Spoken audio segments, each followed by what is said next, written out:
Hello everyone, আদাব ও নমস্কার সবাইকে। আজকে আমার চ্যানেল থেকে আরও একটি প্রায় বিলুপ্ত মাছের রেসিপি নিয়ে আসছি।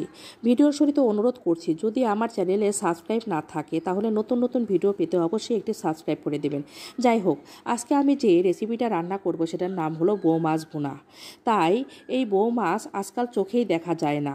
আমরা এই মাছকে বৌ মাছ নামে জানি। আপনারা কী নামে জানেন কমেন্টে জানাবেন প্লিজ। প্রথমে মাছগুলো কেটে ধুয়ে নিয়ে হলুদ লবণ দিয়ে ভালো করে মাখিয়ে নিয়েছি।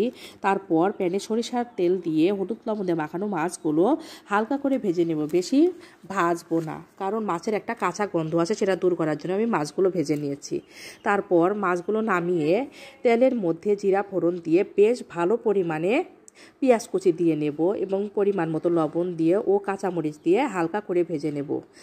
মশলাটি মানে পেঁয়াজের কুচি হালকা ভাজা ভাজা হলে হলুদের গুঁড়ো, একটু মরিচের গুঁড়ো ও আগে থেকে বেটে রাখা আদা ও জিরা বাটা দিয়ে অল্প একটু জল দিয়ে আমি মশলাটি কষিয়ে নেব। প্রয়োজনে ঢাকনা দিয়ে নেব।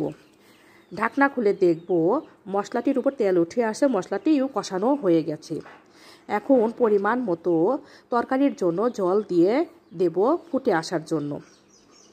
তরকারি ফুটে আসলে মাছগুলো দিয়ে দমে দমে রান্না করব। প্রয়োজনে মাছগুলো ভালো করে রান্না করতে প্রয়োজন হলে ঢাকনা দিয়ে দেব।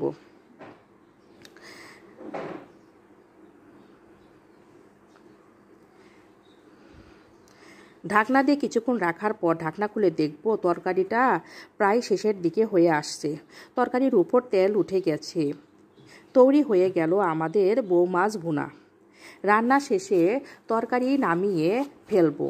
নামানোর পর আমি পেঁয়াজের রিং কুচি করে কেটে সার্ভ করে নিয়েছি।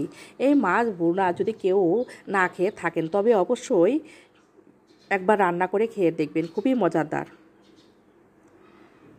রান্না শেষে অবশ্যই ভিডিওটি দেখে একটা সাবস্ক্রাইব করে দেবেন। ধন্যবাদ বন্ধুরা।